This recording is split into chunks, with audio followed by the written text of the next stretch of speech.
coming to you today with a quiz to start with.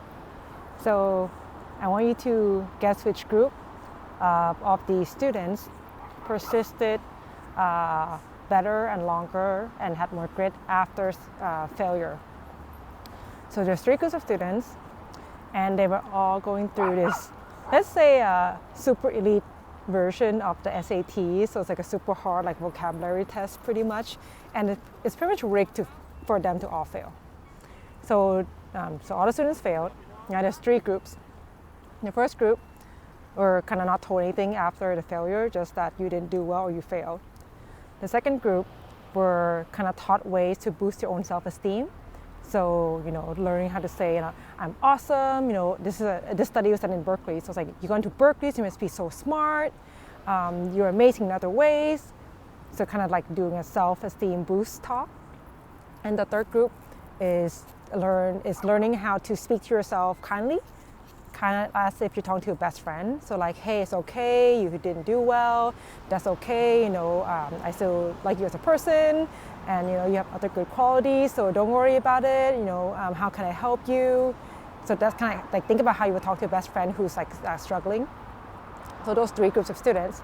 And so after that, they looked at how long, and then there's the students' actual exam later on in their course, they asked them how long they studied for their exam, and I want you to guess which group kind of was more persistent and kind of study more for their next exam. So is it the group that weren't told anything after the failure, the group who got their self-esteem boost, or the group who were told to kind of have self-compassion, be kind to themselves? So you can pause this video to have a moment to think about it, or I'll just give you 2 seconds before I give you the answer. Okay, so they found that the group who went through the self-compassion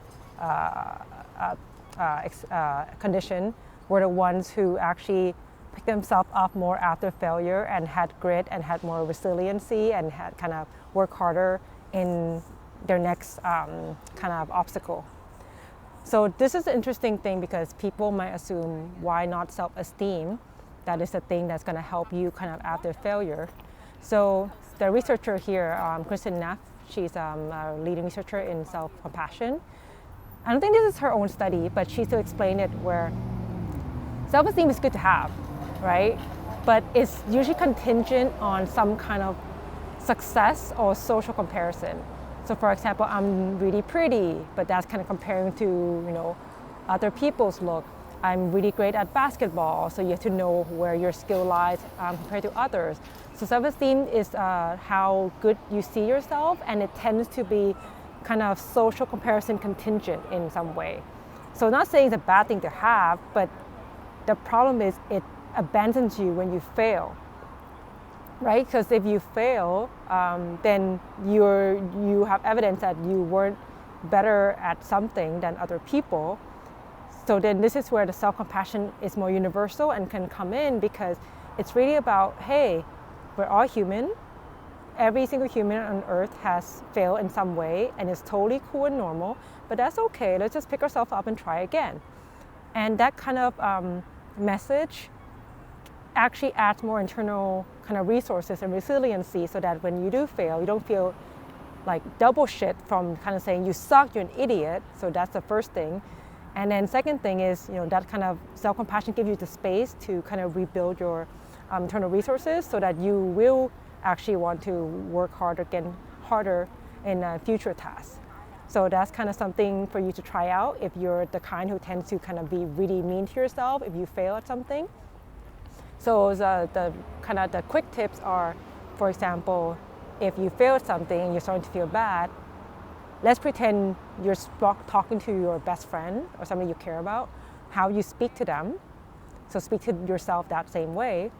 Or if that's kind of harder for you, imagine somebody in your life who's very compassionate and very kind, and what they would say to you after that failure to kind of help kind of build that compassionate muscle for yourself. So try it out and see how it is.